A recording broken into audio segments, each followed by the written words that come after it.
Millionaire gets stranded. The little black girl who fixed his Mustang changed everything. The desert road stretched endlessly, silent under the burning sun. A sleek Mustang sat broken down.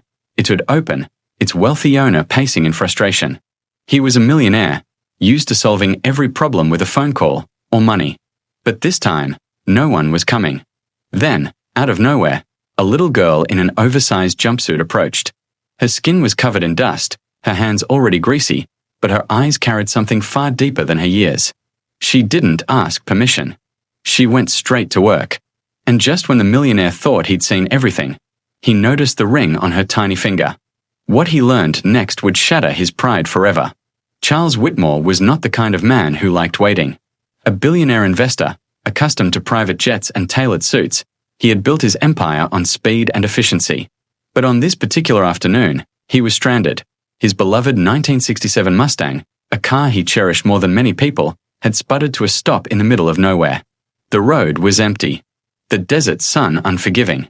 Sweat trickled down his forehead as he cursed under his breath, kicking the tire in frustration. He tried calling for roadside assistance, but there was no signal. For the first time in years, Charles felt powerless. Then he heard it, a faint humming sound. He turned. A little girl, no older than 10, rode up on a rusty bicycle. Her jumpsuit was patched, her braids tied back loosely. She parked the bike and walked straight toward the Mustang without hesitation. Charles raised an eyebrow. "And what exactly are you planning to do, kid?" The girl ignored him. She pulled herself up on the bumper, peered into the engine, and muttered something under her breath as if diagnosing the problem. Charles wanted to laugh. What could a child possibly know about a car like this? But something about her quiet confidence made him pause. And then, just as she adjusted her grip on a wrench, Charles's eyes fell on something that didn't belong, a shining silver ring on her tiny finger. Not just any ring. A ring he recognized instantly. Charles's heart skipped. That ring, he had seen it before. A heavy silver band with an engraved crest, a family heirloom he had lost years ago. Impossible. How could this girl, this stranger, have it? He forced himself to focus as she twisted a bolt loose, her small hands moving with the skill of a seasoned mechanic. The way she handled the tools was uncanny, precise. Every time he doubted her, she proved him wrong with another effortless adjustment. "Where did you get that ring?" he asked, voice sharp. She didn't look up. Fixing this first. Questions later. Charles blinked. He wasn't used to being dismissed, especially not by a child. His instinct was to demand answers, to pull rank, to remind her who he was. But something in her tone silenced him. Minutes passed. Sweat, grease, and the sound of metal echoed in the desert air. Finally, she climbed down, brushing her hands against a jumpsuit.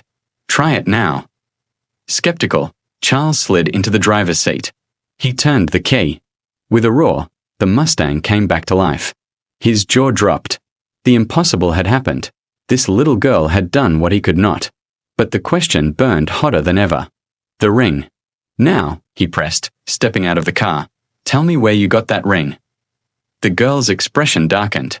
She clutched her hand protectively. "It's not for sale. Not for trade. Not for you." Her words stung. Charles realized then that she knew exactly what she was wearing, and what it meant. Memories flooded back. That ring belonged to his brother, a man he hadn't spoken to in decades. They had parted ways bitterly, over money and betrayal. His brother had disappeared, vowing never to return. Charles's breath caught.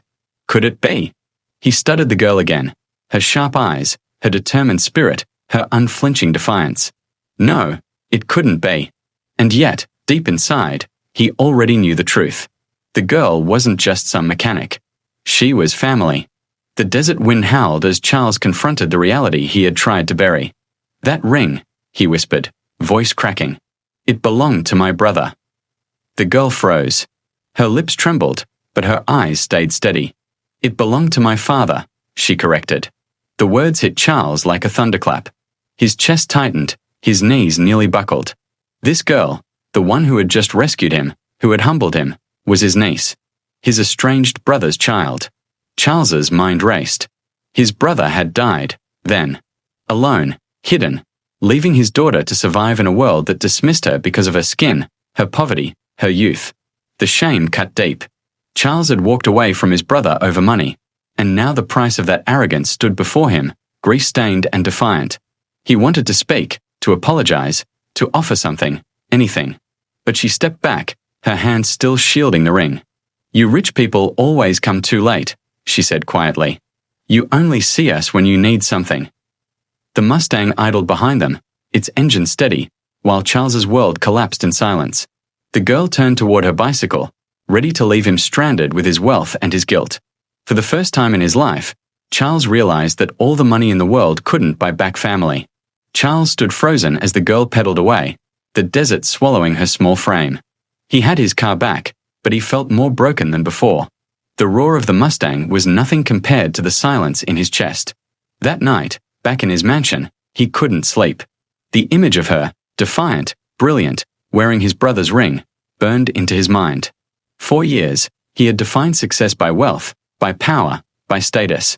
But in one afternoon, a little girl had shown him the truth, the things he ignored, the family he abandoned, the humanity he forgot.